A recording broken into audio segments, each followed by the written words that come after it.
Hello, Robert. Hey, Al, how's it going? Okay, It's good I to guess see you. we're blessed with you today. Martha might be on holiday. Yeah, she's taking a well-earned night. Yeah.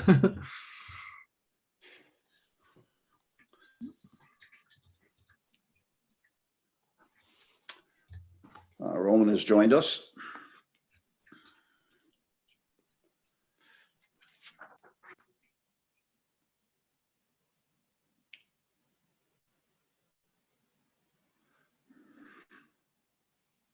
I'm keeping my camera off because I'm actually in the car. I had to go down to the city for the day, and I thought I'd be back by now, but I'm not. So, Okay, we can hear you. okay.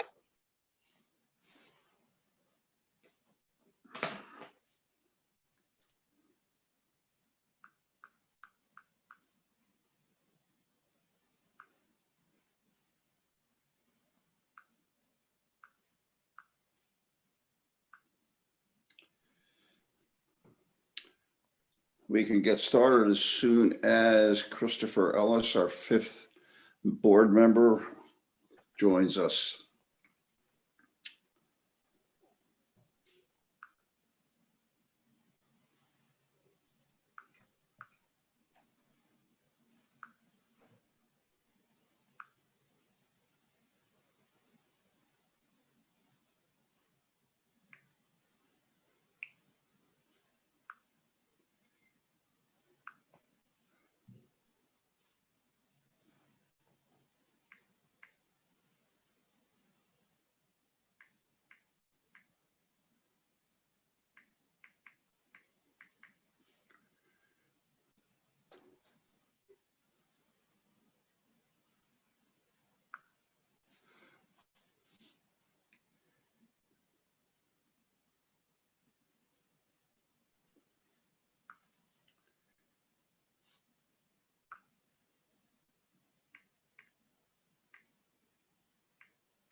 Martin, can you please not type so loudly? I'll try. Try not to.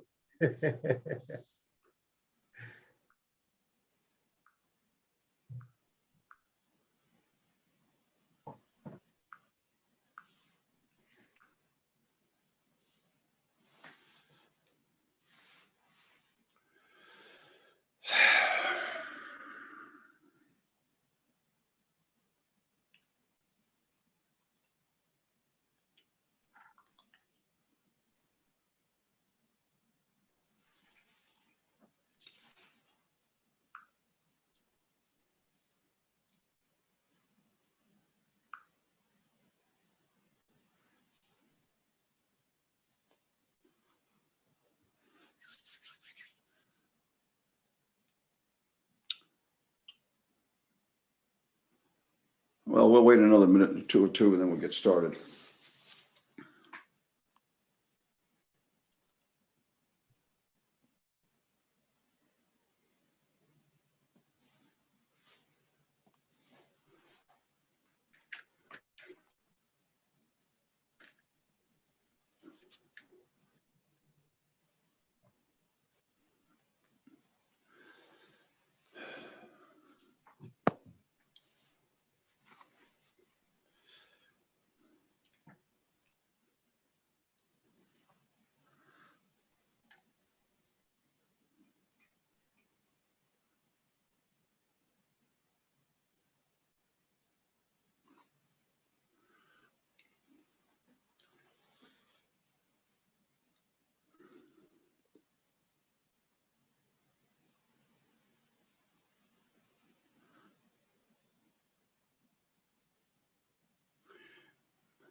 Zach, I think we should get started. Can you let me know when you're ready?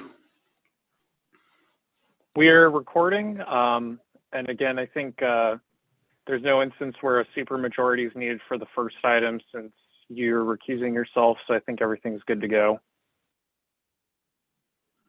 Okay, so if Chris doesn't come on, we should move that one to a later item on the agenda.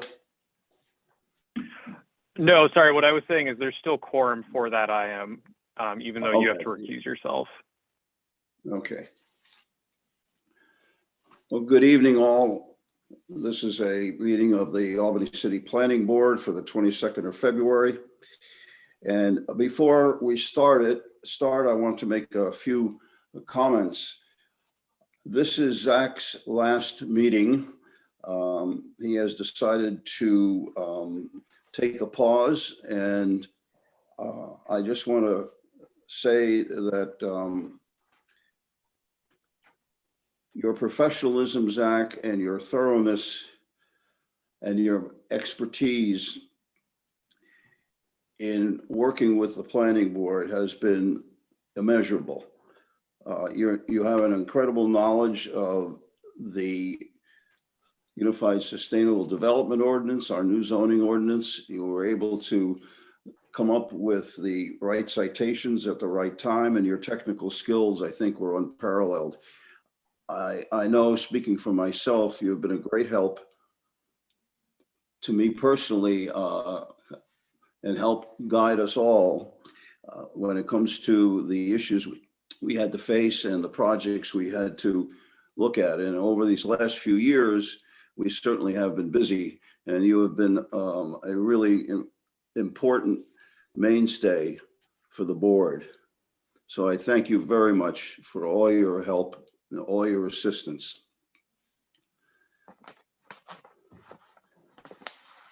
Thank you, Al.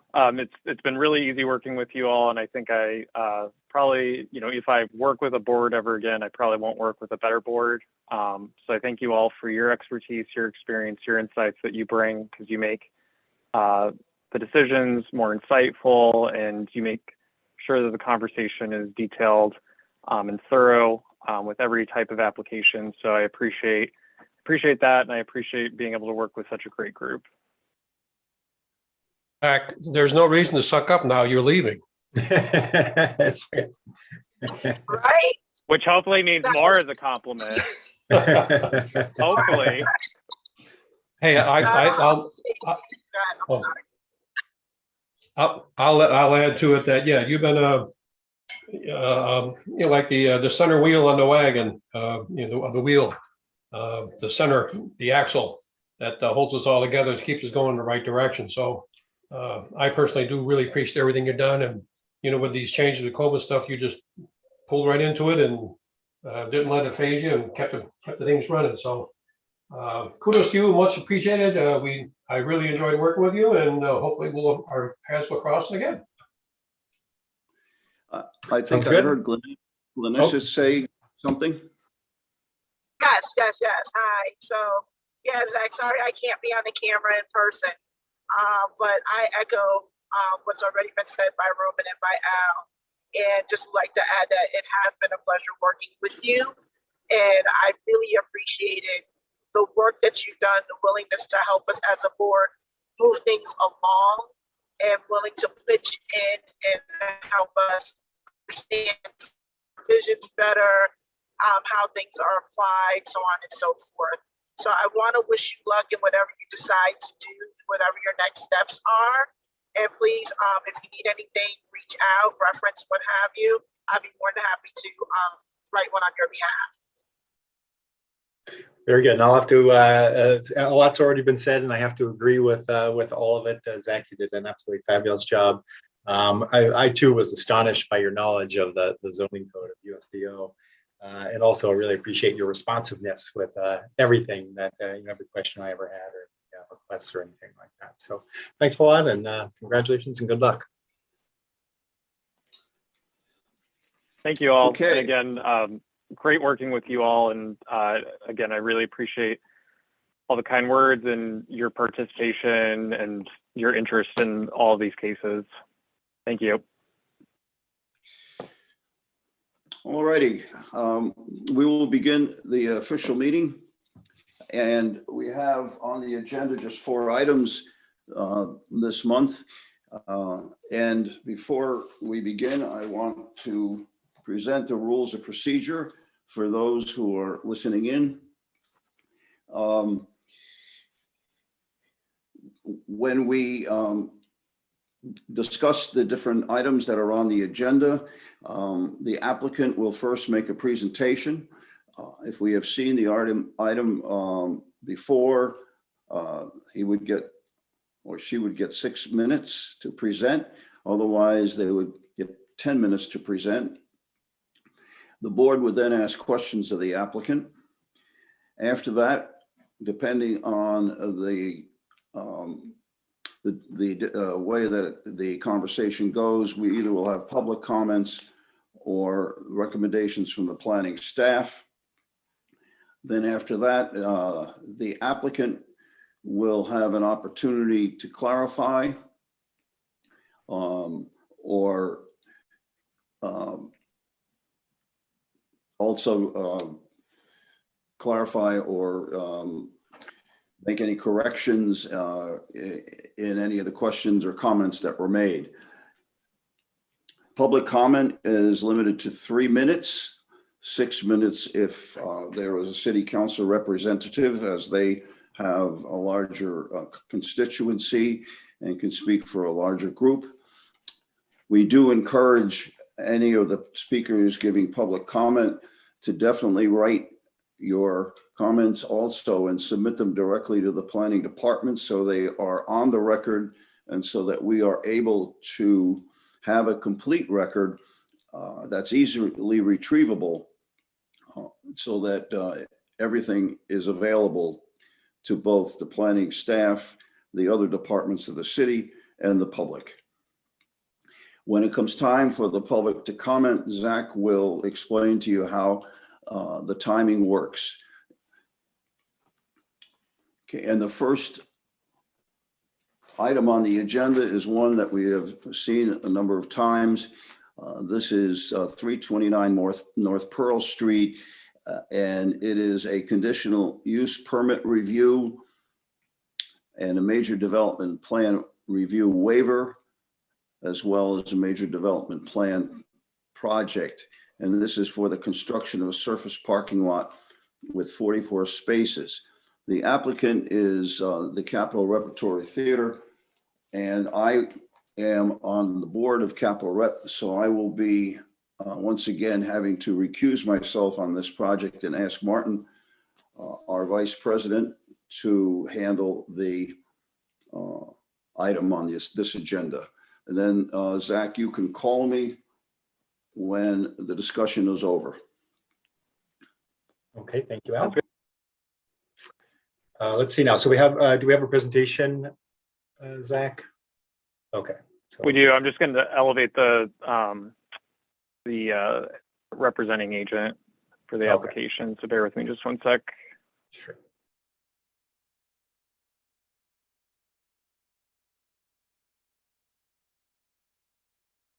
Okay. Amy, you should be able to unmute and turn your camera on if you'd like. And then just as a reminder, from what Al said, you'll have 6 minutes to present, and just let me know when you want me to progress forward or backwards with the slides. All right, thank you. Good evening, Sure. everyone. Thanks for joining. I appreciate your time on this dark evening. So again, my name is Amy McLean. I'm a landscape architect with Weston and Sampson.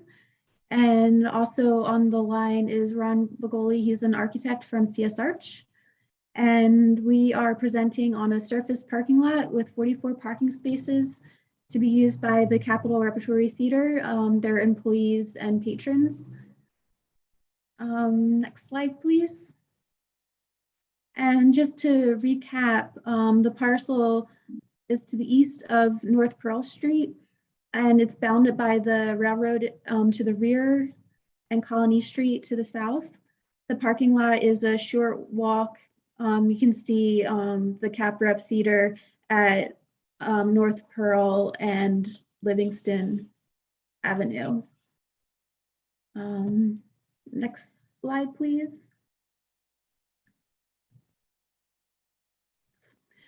And the hours of operation vary based on scheduled performances.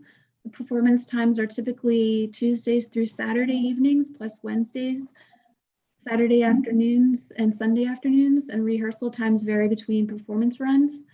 And there's 20 employees, and we don't anticipate any additional noise, light, odors that extend beyond the property line.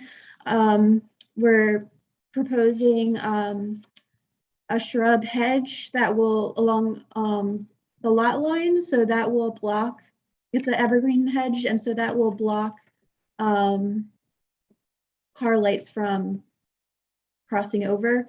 And there's not going to be any deliveries from large vehicles. Yes, next slide, please.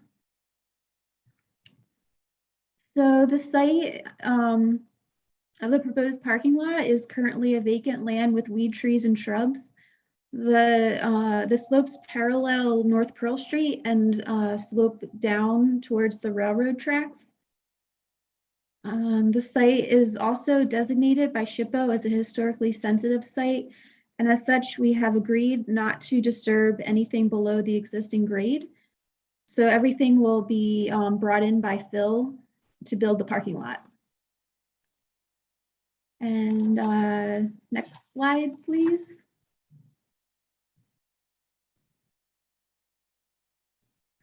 And since we last met in November, we updated the site plan to address comments from various city departments. The main difference here is we added ADA accessible curb ramps.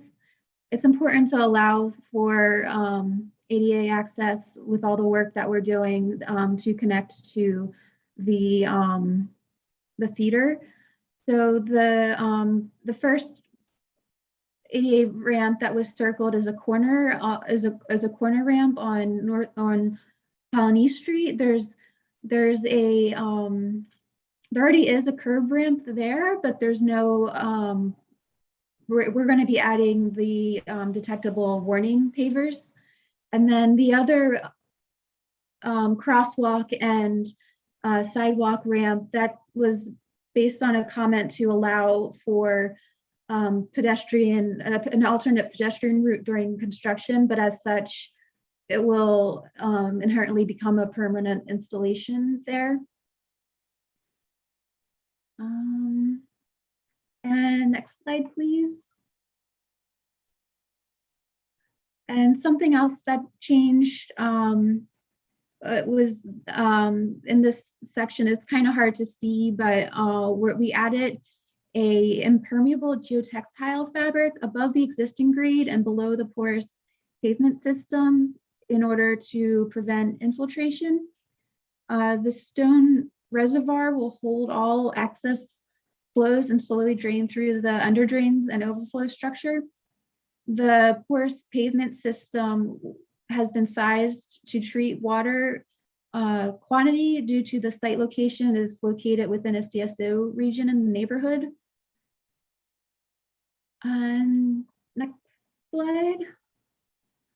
This is just one of our special construction details that show there's a retaining wall on the back side of the property, and just how we're going to be building a light pole above grade. There's like an additional footer at the bottom, and then next slide, it shows that we're proposing a solar powered light poles so that we don't need to build any conduit in the ground. And that's all we have for now. So I just want to thank you again for listening, and just let me know if you have any questions or comments. Great, thank you very much. Any questions from the board? Just to clarify, 20 employees. So that'll take up 20 parking spaces. Yeah, I think that's the intent. And I mean, if there's no parking, like on street parking available. Okay. How many spaces So was what it ab- altogether in the lot? 44. 44, okay. So will people be able to park there when they visit, when they could come for a show or something like that as well, or is it just, okay? Oh yeah, it's employees and patrons. Okay, let's see now. That's all the questions. I'll ask Zach if anyone I think signed up to I think speak. Glenisa, Oh, did you have a question? My question was answered. Thank you. Okay, perfect. Yep. okay, great, thank No you. one has signed up to speak. Okay, so I guess it's time to go through the notes and comments. Excellent, thank you. Perfect.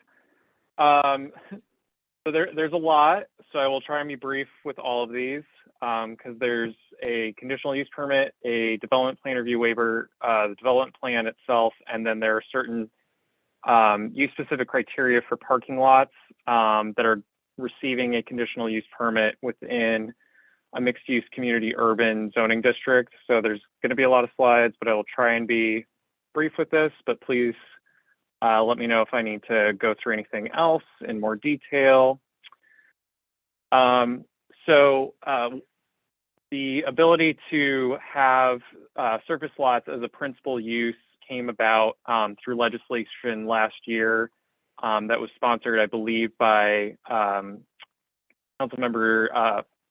Councilmember Doche, and I believe current Councilmember Kelly Crimbro, who's the council member for this ward. There are 5 criteria for receiving a conditional use permit. I'll go through those quickly. The first is whether the parking lot's responding to a demonstrated need. This does comply because it is helping CAPREP meet its parking requirements. CAPREP doesn't provide parking on site, and while they did receive conditional use permit approval through the planning board in 2019, they did provide a plan to address off-street parking. Some of the strategies were giving parking to patrons for free at Quackenbush with a shuttle from CDTA to connect, utilizing 15 parking spaces for staff at Ida Yarborough homes, collecting some on-street parking data as part of a TDM and parking demand study that was utilizing data collected by, I believe, I forget the firm, but in 2015, and then creating a surface parking lot at the site. So this is helping CAPREP meet those goals. So that's why it complies. The second is whether the closest lot line is no more than 300 feet from the lot line of the property to be served. The distance is 280 feet, so that complies.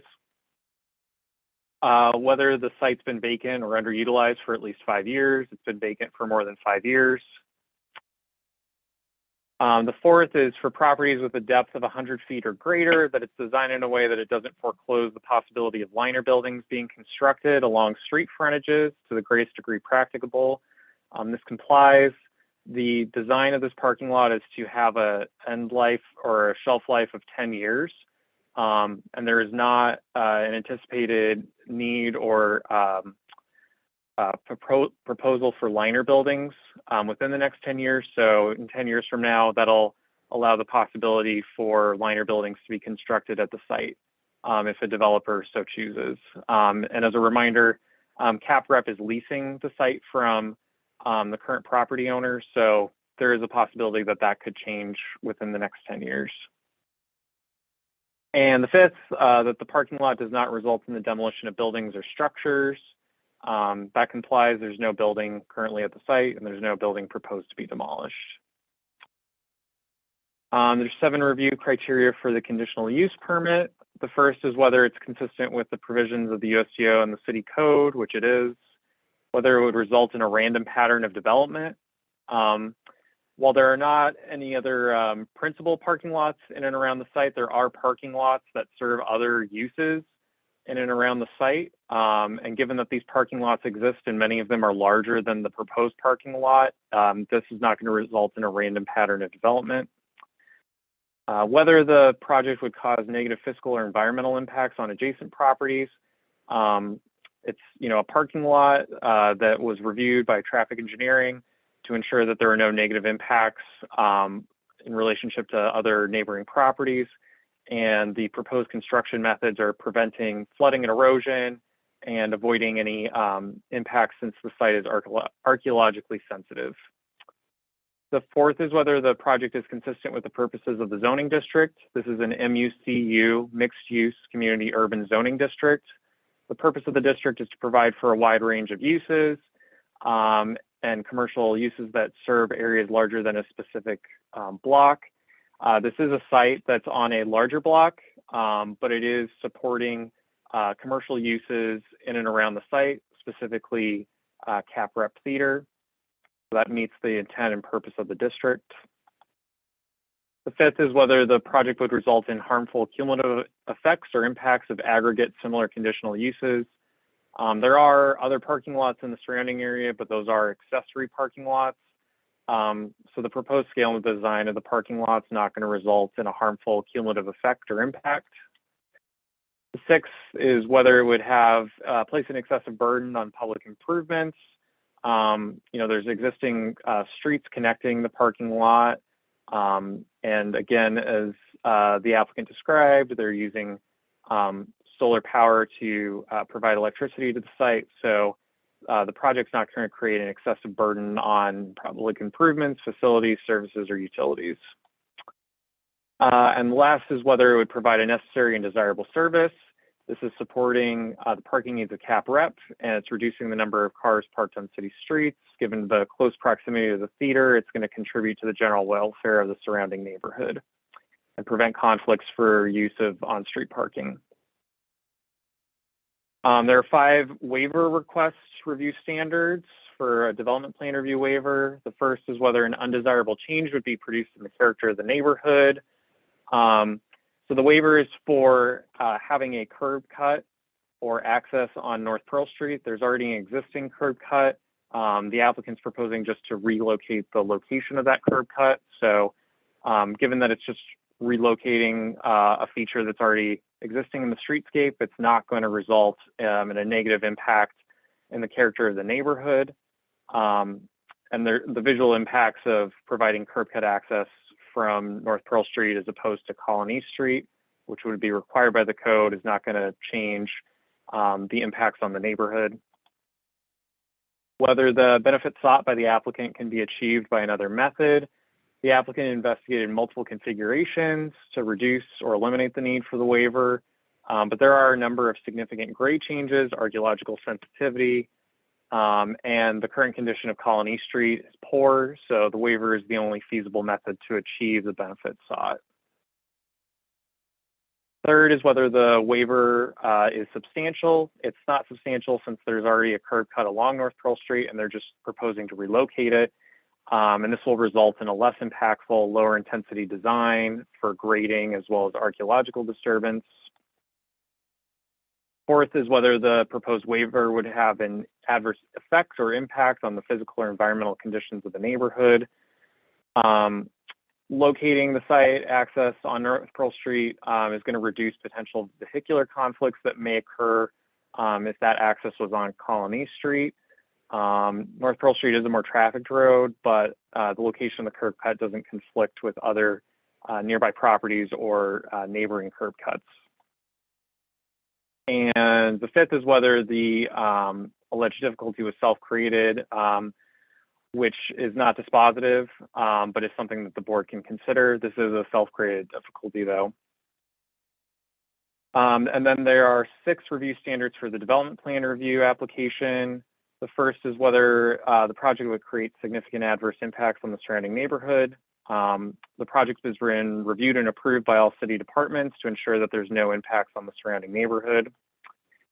The project won't create risk to public health or safety, and the proposed use doesn't present any risks to the public health or safety, and the design ensures that the site is stable. The third is whether the project is consistent with relevant prior approvals or conditions. There were some cases in the early 2000s for another proposed use at the site, which was a mixed use or commercial center. And there was a BZA case to allow for a parking lot permit for 120 parking spaces. There were two conditions on that approval. The applicant didn't satisfy those conditions, and it wasn't related to this project. So there are no relevant prior approvals or conditions. The fourth is whether the project is consistent with the comprehensive plan, and it's consistent with strategy LU3, which is for the reuse of vacant and abandoned structures. The fifth is whether the project is consistent with the USDO and city code. Through the granting of the waiver and the approval of the conditional use permit, the project will comply. The sixth is whether the project complies with all requirements and conditions of any prior development permits, and there aren't any relevant prior development permits or approvals related to the property. So these are the recommended actions for seeker. It's a negative declaration. For the conditional use permit, it's a recommended approval. For the development plan review waiver, it's a recommended approval. And then for the development plan, it's a recommended approval. Does the board have any questions on this? Okay, thank you, Zach. Zach, do you know the one previous plan to build a parking lot there that was not approved by the plan? Was it, you said it was not approved by the planning board? Was that something that they disapproved or just never got to fruition? So when looking at the record, I think there was an earlier application 2 years before where the applicant got planning board approval, and then I think they came back with a modified design. So they started off with the Board of Zoning Appeals, and I think at that point they were starting off with the Board of Zoning Appeals because that was a longer process and it's more discretionary than the planning board approval. So I think they started with that. They got their zoning board approval, and then they just didn't follow up with getting a planning board approval. And actually back at that point, approvals expired within 90 days. So things were a lot more time sensitive as well. So I think for whatever reason, that project didn't come to fruition, which kind of makes sense given, you know, the grading of the site as well as some of the archaeological concerns as well. And Zach, regarding the archaeological concerns, the location, or maybe either you or Amy, the location of the parking lot, it has the least impact upon those, the history there?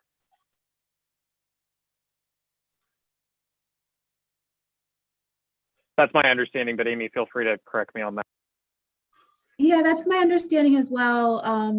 Like we're gonna do a geotextile layer, so it'll be obvious where the new parking lot ends and the new or the existing grade change. So there's that separation there. Okay. Okay, all set, Roman. Any other questions? Okay, so then we'll proceed to our actions. Do I have a motion for the seeker negative declaration? So moved. Second. Moved and seconded. All in favor, say aye. Aye. Aye.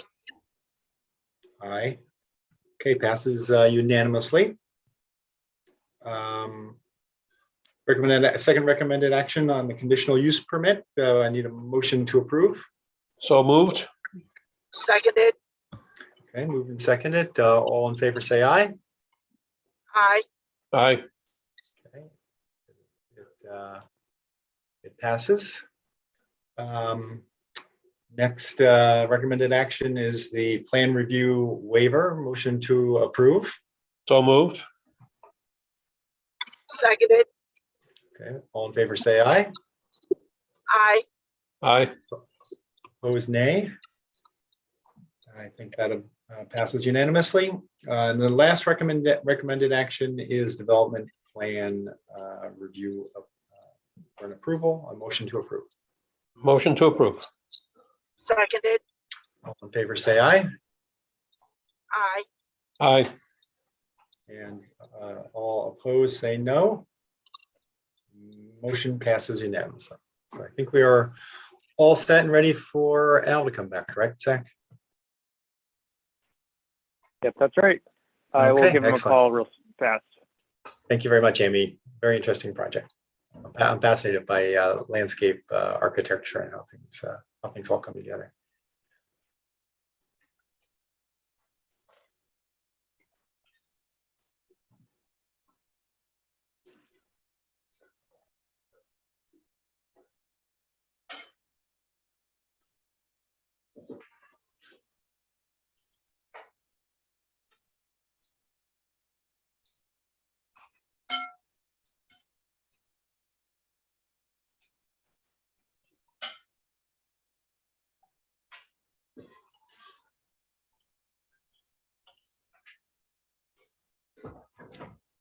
All right. Sorry it took me so long. I was upstairs. And then I left the phone downstairs. Okay.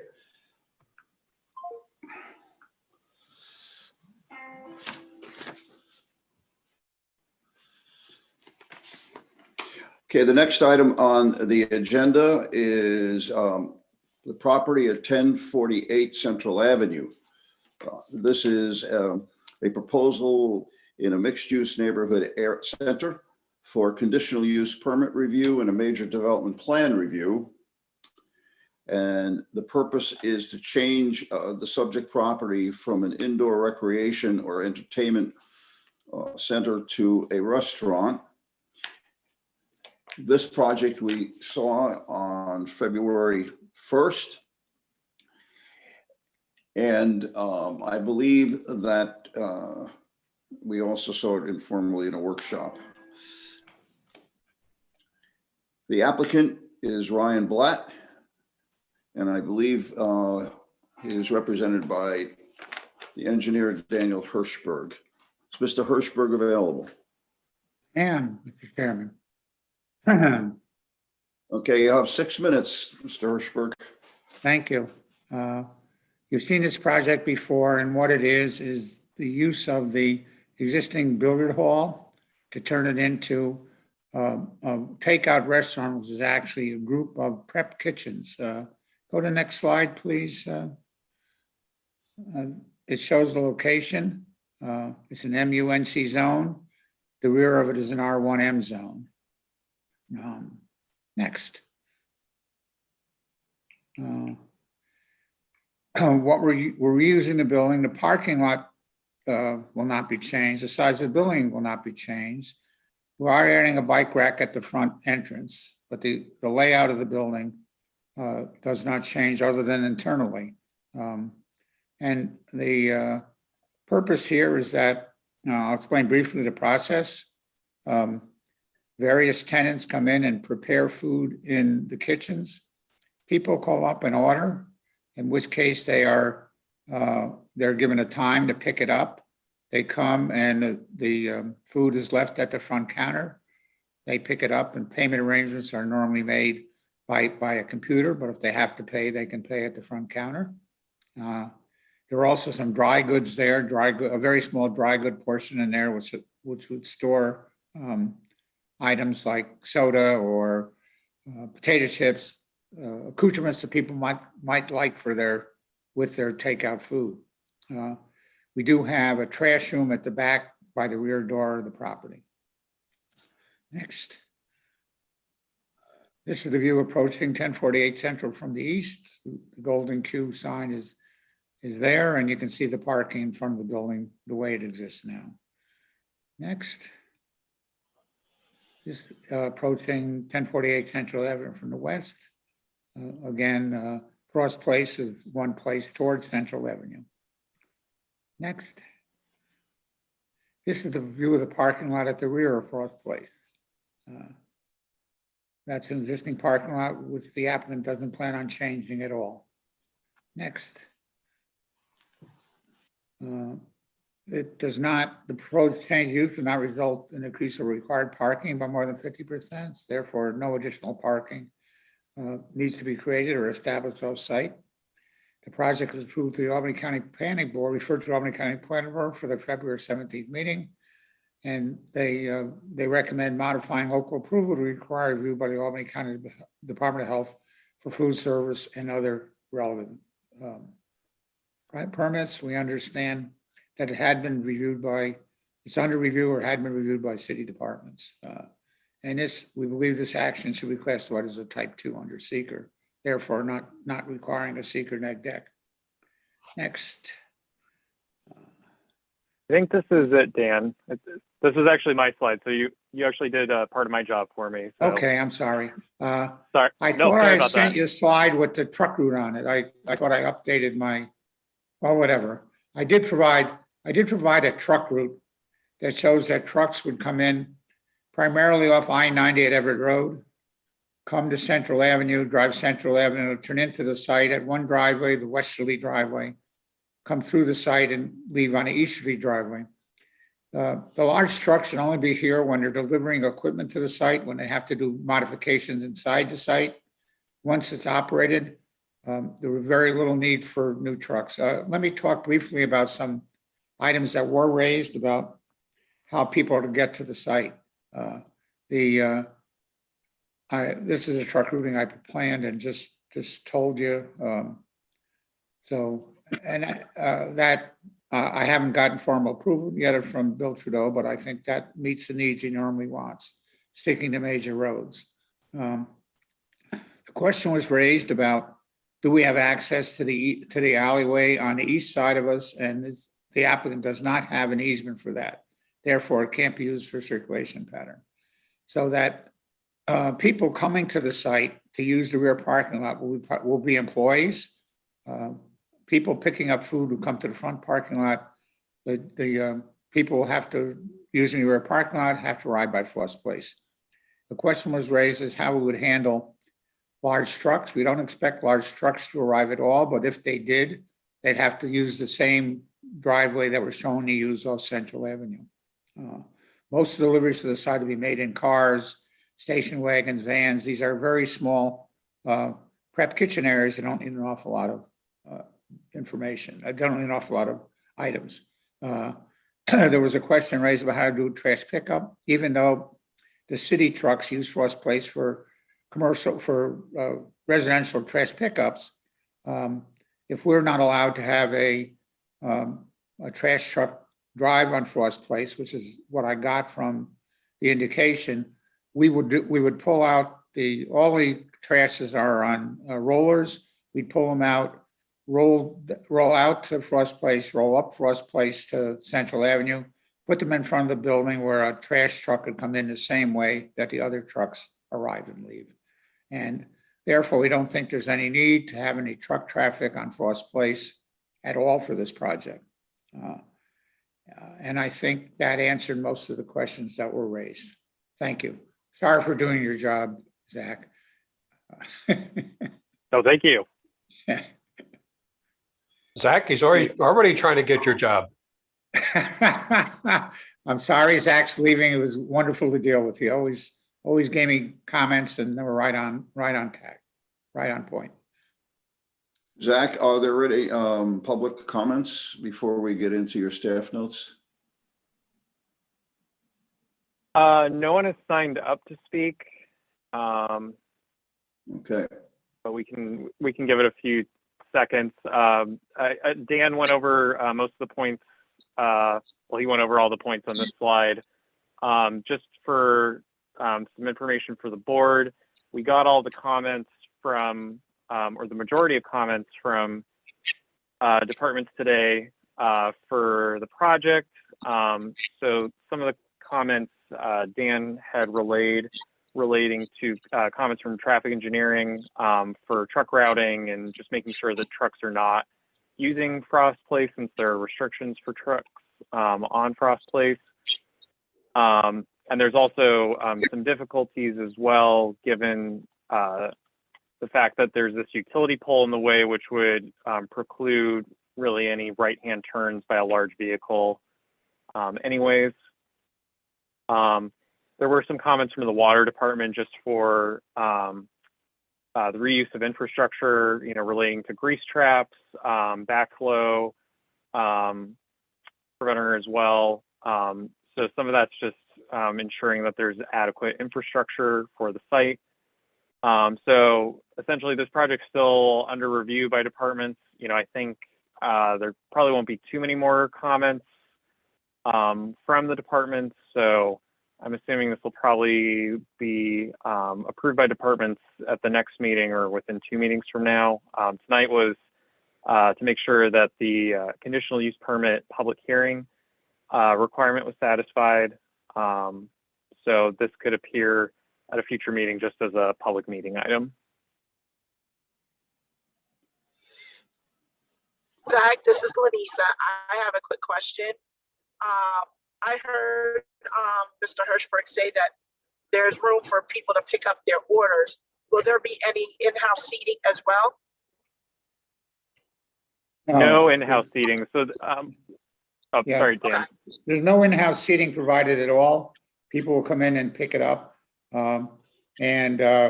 These pickups will be timed, quite accurately. They'll get a pickup time by the prep kitchen, and they'll move the food out there in time for them to pick it up.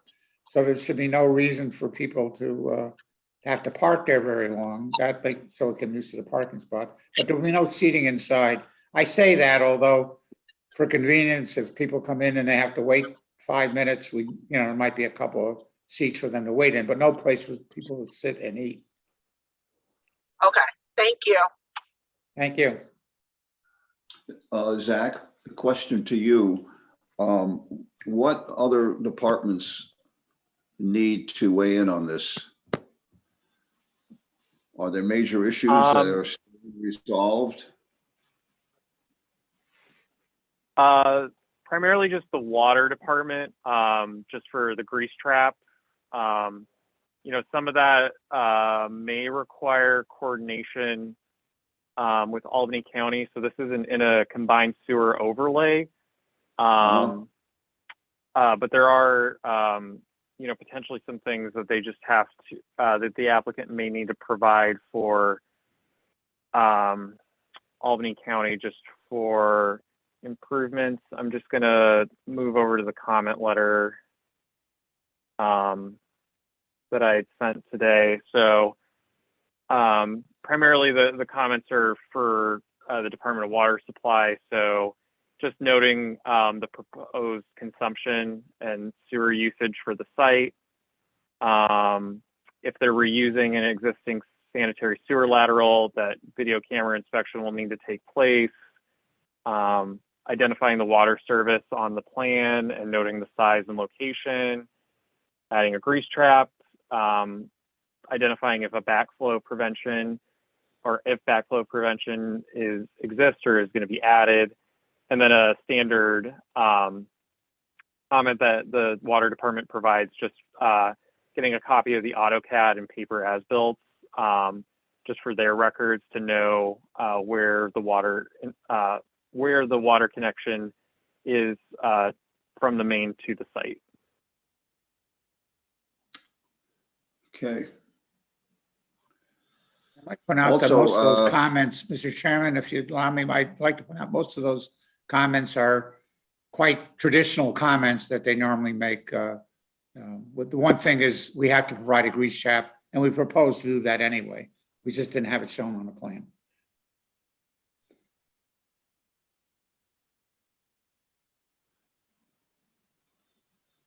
Okay. Any other questions? All righty, so we will be having no action on the project tonight, but probably at our next planning board meeting. Thank you very much. Okay, we now enter the public meeting, and we have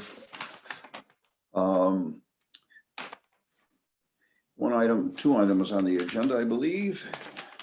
Let's get the 276 Central Avenue. Is that the next one? Yes. This is a project by the North Islamic Trust, and it's in a mixed-use form-based neighborhood based on Central Avenue. And it's a demolition review for the front facade of the property. This is a project that we saw in January, and we're seeing it again as we move through the process of reviewing this project. Is there a representative to speak? I don't believe so, but if there is someone, feel free to raise your hand through Zoom.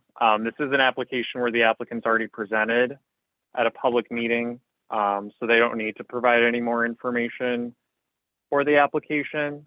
And it's looking like there's not an applicant here, so I can just run through the review standards for the application. Is that okay with the board? Okay. So I'll just run through some of the slides that they provided. The proposed facade that's to be demolished is the building that you see on the left here. The applicant's proposing to remove this facade as part of a larger redevelopment project for the mosque at the site. They are going to be reutilizing 35% of the materials to be demolished, and they are proposing to donate some of the architectural elements and materials to Historic Albany, and then some of the other materials to Salvation Army. As part of the demolition review standards, the board can use one or more of the 13 review standards. The following two are the standards that were identified by staff, which are the details of the development plan and proposed use and the time frame with which the applicant intends to commence the proposed redevelopment of the site, as well as the condition of the structure, the economic viability of rehabilitation, and whether the building or structure can be rehabilitated or reused. Just as a quick reminder, this is also appearing before the Board of Zoning Appeals for 3 area variance applications for the building and streetscape design standards, which require the retaining, maintaining, repairing, or uncovering of original materials to the maximum extent feasible, maintaining original roof forms, profiles, and cornices to the maximum extent practicable, and window and door arrangements to the maximum extent practicable as well. And this application was referred to the Albany County Planning Board for their meeting on the 17th, and modified local approval to include a note that demolition review is required to ensure no hazardous materials are present. So for that first review standard, the proposed replacement of the facade provides the applicant to replace the facade with an architecturally more consistent style with the use of the site as a mosque. Since the facade is the only portion of the building being replaced, the demolition doesn't create a visual gap in the streetscape and will result in immediate reuse, which avoids the negative impacts on the adjacent properties in the streetscape. And then for the condition of the structure, economic viability of rehabilitation, and whether the structure can be rehabilitated or reused.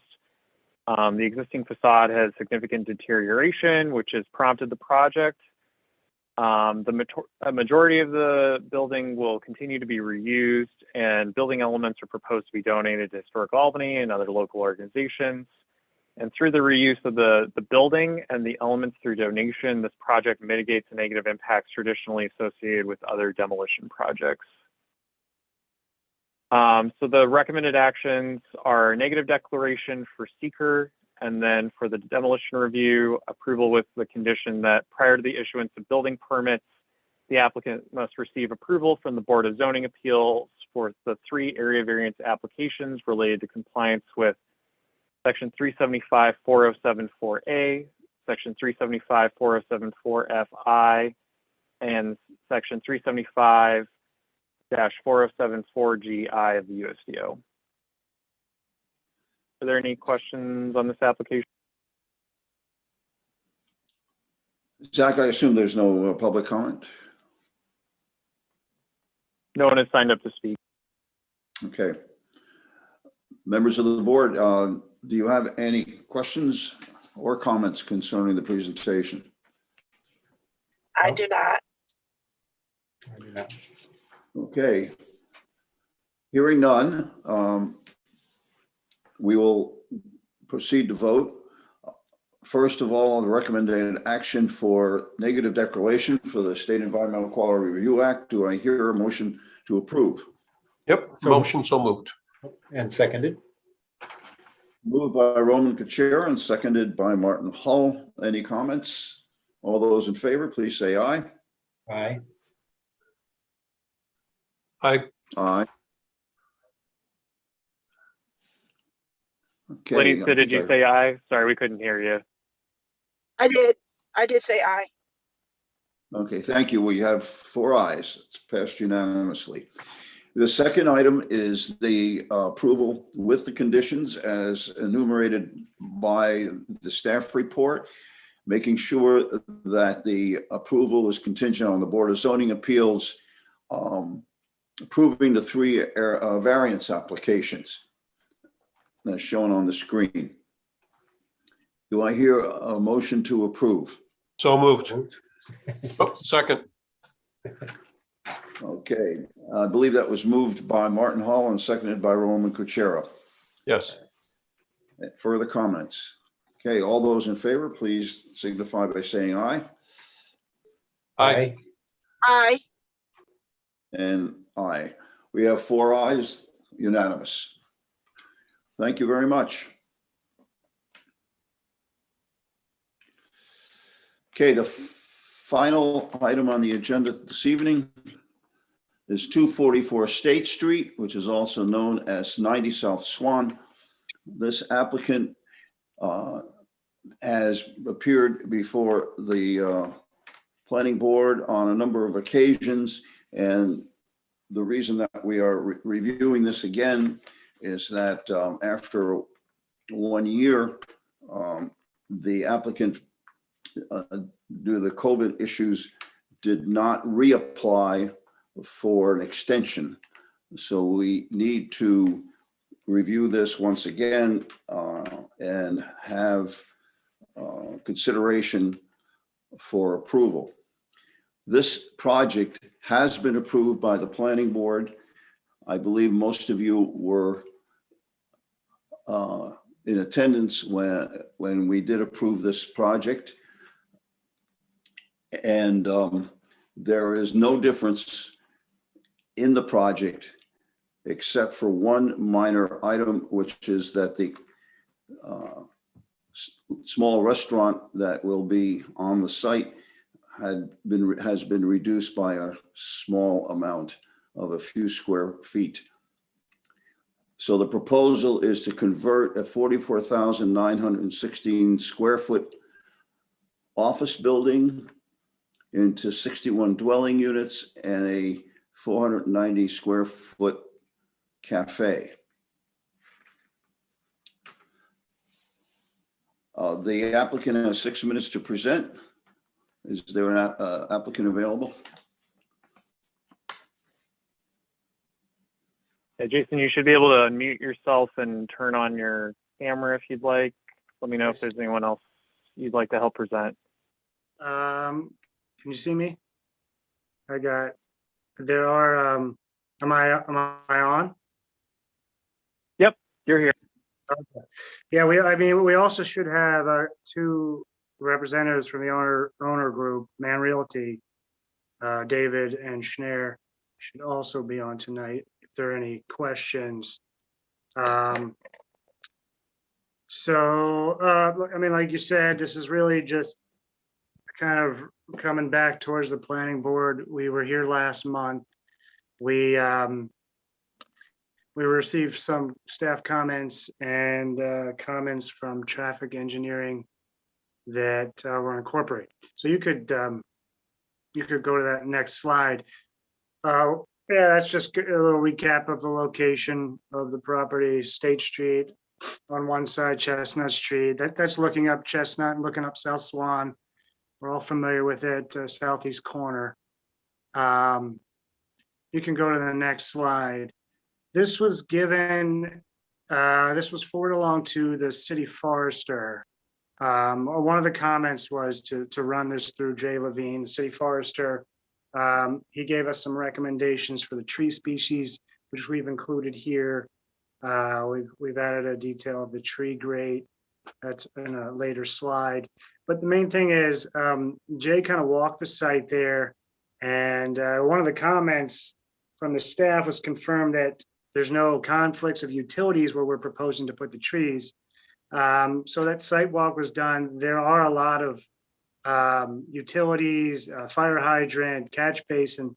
You know, there's a lot actually on that property. So Jay made this suggestion here. If you can see, there's just 2 trees shown on Chestnut Street. There used to be 3 because further towards South Swan, there's too much conflict. Yeah, there's the 2 trees. We've called out the species. You can't really see there. And then on South Swan, again, there's just 2 trees kind of on the north end there. Really the only good location for the trees. So that was one change. Before, I think it was sort of equally spaced trees, but it's really not going to work with all the conflicts. So this was Jay's recommendation that we followed. You could go to the next slide. Another comment was there's actually an existing stop sign at the end of Chestnut, that one way. Zach, if you can point to that, it's kind of there's a little note to it on the right side. Well, there's a stop sign. So one of the comments was to remove the pedestrian warning and ahead signs on Chestnut, which we did. That's all that's showing. If you go to the next slide, this is just, we added some details of the tree planting, the tree grate there. That might be the last slide.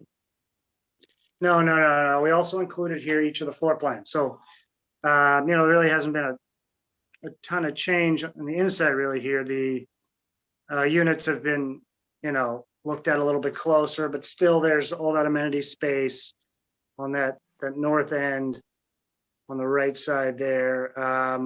There's the cafe in that southeast corner. So the plan has been, it's not a planning thing, but that's been, worked on a little bit, but basically all the same, uses inside.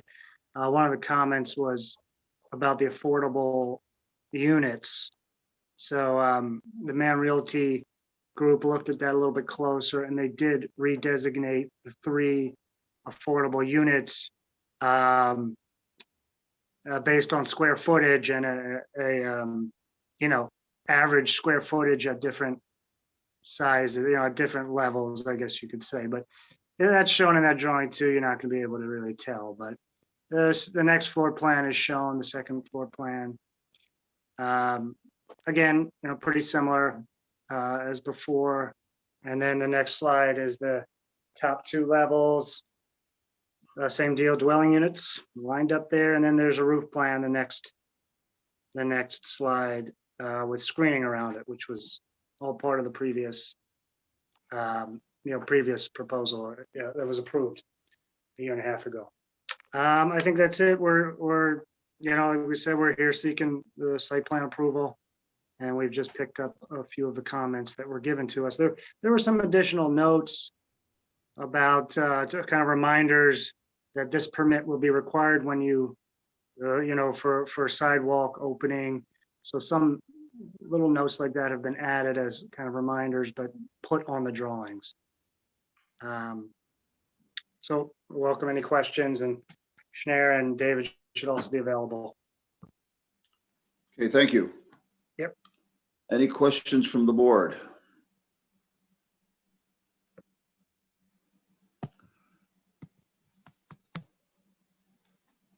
No, none for me. Okay, hearing none. Zach, do you have anybody that wishes to speak from the public? No one has signed up to speak. Okay. Then could you present the staff's recommendations and the comments? Sure. Yep. So just to let the board know, this was referred to the county planning board, and they provided these modifications to the local approval, which would be reviewed by the Albany County Department of Health for water supply, wastewater discharge, and other required permits. Review by the Albany County Department of Health for food service and other required permits for the cafe. Notification to the local fire department for review and comment on emergency access in the emergency plan.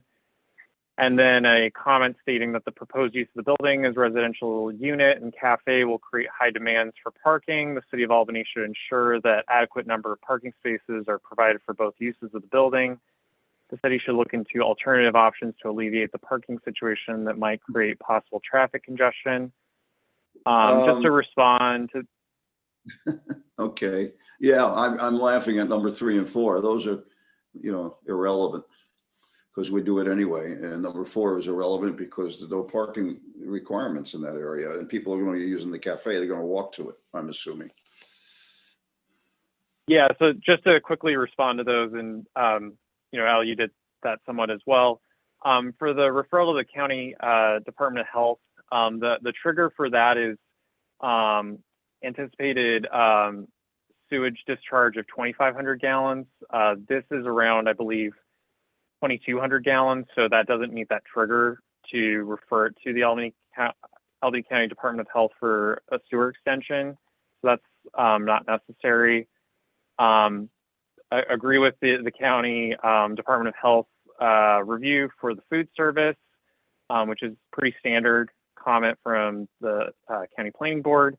As Al mentioned, we referred the application to the fire department as part of our review process.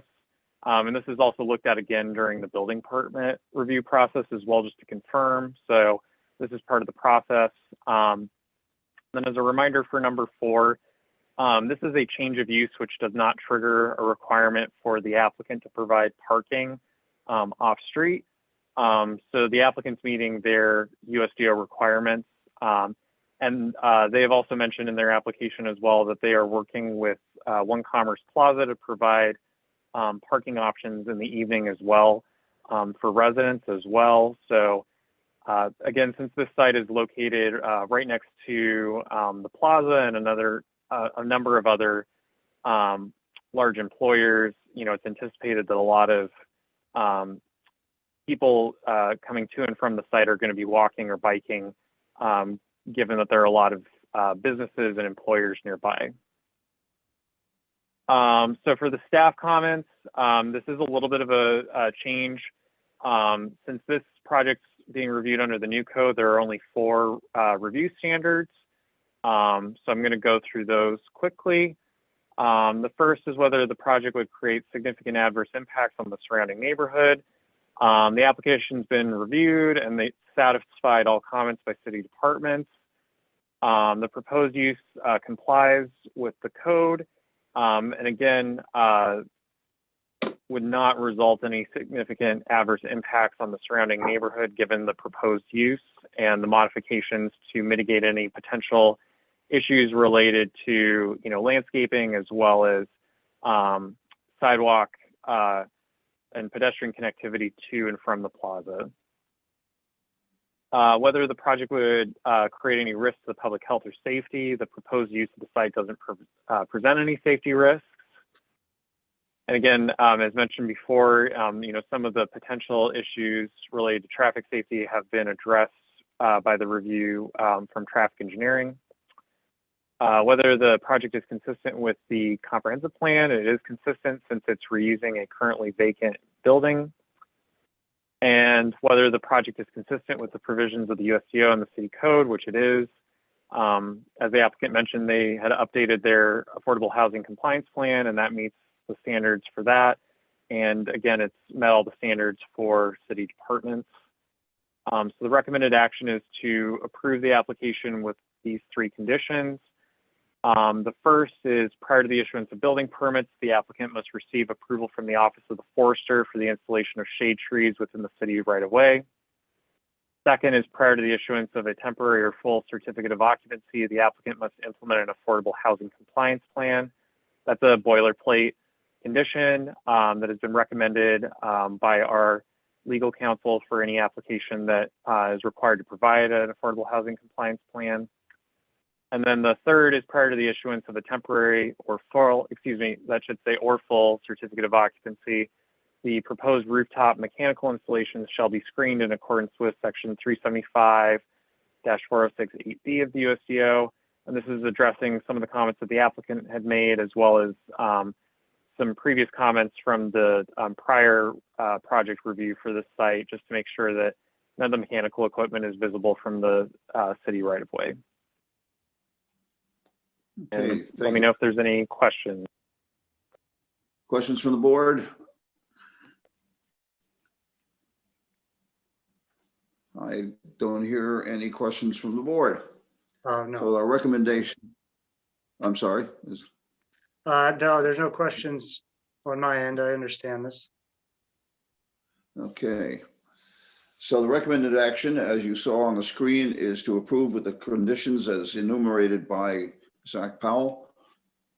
Do I hear a motion to approve with the conditions? So moved. Oh, we did it again. Sorry. Okay. I like think that was Lisa to take that one. Lanisa. Yes. Thank you. Glenisa Gennard made the motion to approve and Martin Hull seconded it. Further discussion? All those in favor, please say aye. Aye. Aye. Aye. Aye. Passes unanimously. Thank you. And that is the last item on the agenda. Zach, do you have any parting comments before we bid you farewell? Although you have 2 more days, and I would suggest that if any member of the planning board wants to harass Zach in his last 2 days here, they're welcome to do that. Sounds good. Again, thank you, everyone, for your work and your insight and your comments. Again, your professionalism has made this all the more easier to be on the support staff and help for you all. You know, Brad's going to be taking over. He's been on this meeting and was the previous staff for the board, and he'll do a much better job than I will because he's had so much more experience with this. So you'll be in good hands as you go on to future meetings this year. Feel free to reach out. I know some of you have. I'm trying to respond to some of those emails as I go along, so apologies that it's taking a little bit longer. But feel free to reach out and stay in touch. So again, thank you. And I look forward to seeing how the board progresses and look forward to seeing what you work on in the future. Okay, thank Very you. good. I'll Thanks, entertain a Zach. mo- Best of luck to you. Yep, thank you. I'll entertain a motion. Thank you. Best of luck. Okay. And with that, I'll entertain a motion to adjourn. So moved. So seconded. Aye. Moved by Roman and seconded by Glenisa Giard. All those in favor, please say aye. Aye. Aye. Opposed? Okay, thank you.